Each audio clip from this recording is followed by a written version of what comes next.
Hi, Sherry Truler with Red Apple Auctions. I wanted to talk about some of the things that I'm observing as we are running through the final rush of our spring 2022 season. As I film this, I've got 10 more events before June 18th, which is my last spring 2022 event. Looking forward to it because it's been a little crazy. But this is what I'm seeing kind of across the board. Hopefully this will help you.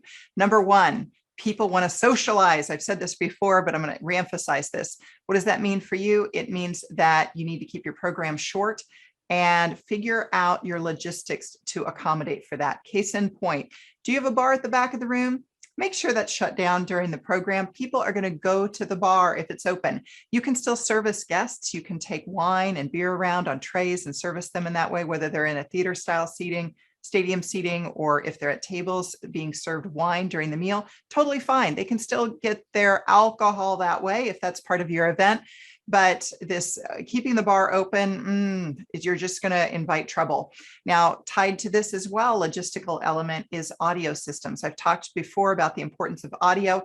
Gosh, I'm just seeing it a lot recently. Like people are kind of being sold a bill of goods on their audio systems. One venue here in the DC area completely remodeled during the course of the pandemic. They said, oh, you don't need to invest in any more speakers. This is a brand new state-of-the-art sound system.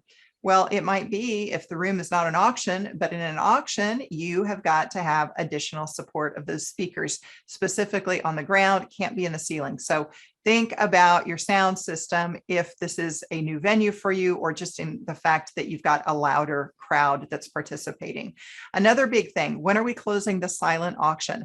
Now, during the course of the pandemic, a lot of groups that didn't have software invested in software. It was, in fact, the only way that they could now sell things in an online auction. So in effect, we don't have silent auctions before now. They're all online auctions. Have I seen any? I think I've seen two groups that have used paper bid sheets since the pandemic ended. Everyone else is online bidding. Now that's a whole nother conversation as to whether or not I like paper bid sheets or mobile bidding, but I'm just going to go with right now what we see is mobile bidding, and what we're seeing are these online auctions. And now there's a big debate as to when to close them. Before the pandemic and right now, I'm still a believer in closing those before we start the program. Case in point, if I've got $5,000 to spend roughly in your event, that's kind of what I think I'm going to make for a donation. And I've got $2,500 right now in the online auction. And we go in, we sit down, we do your live auction, we do your fund to need. I'm going to spend about $2,500 there. Why? Because I've got $2,500 that I'm already spending in the online auction, right? In my mind, that's potentially spent. Maybe even you're not closing it for 3 days. It's spent in my mind. I've got it's $2,500 I don't have to spend now. So therefore, I'm not going to bid accordingly in the live auction and the fund to need. Then you might close that down 2 days later and I miss everything. Maybe I'm out mowing the grass and I didn't realize the auction closed. Maybe I was just busy. Maybe I just got outbid on everything. I had $2,500 there. Now, if I love your organization, I'll find a way to donate that $2,500 that didn't get used in the silent auction. But I might not. So you've lost that opportunity to capture it at the event, hence closing it before. Now, when do you close it? Some people close it a week before. Some people close it the day before. They're having a Saturday night gala. They close it Thursday, Friday night. Some people close it in the minutes before. So if the program is starting at 8 o'clock, then your silent auction, or excuse me, your silent/online auction is closing at 7:30, something like that. So if you're a virtual bidder, if you're an in-person bidder, it's closing at 7:30. Now, there's a lot of debate about this. Some people are saying, well, you know what? We're not bringing the items to the venue anymore because the pandemic, we want to just make it easier, more airy for people to walk around and so forth. Totally understand that. So even if we're closing that before the event, people aren't going to be able to pick up their stuff. And that, Sherry, was one of the reasons why we closed it before. We wanted to distribute all this stuff at the gala. We're not distributing it at the gala anymore. It could be a virtual bidder that wins it. It could be an in-person bidder, but it doesn't matter.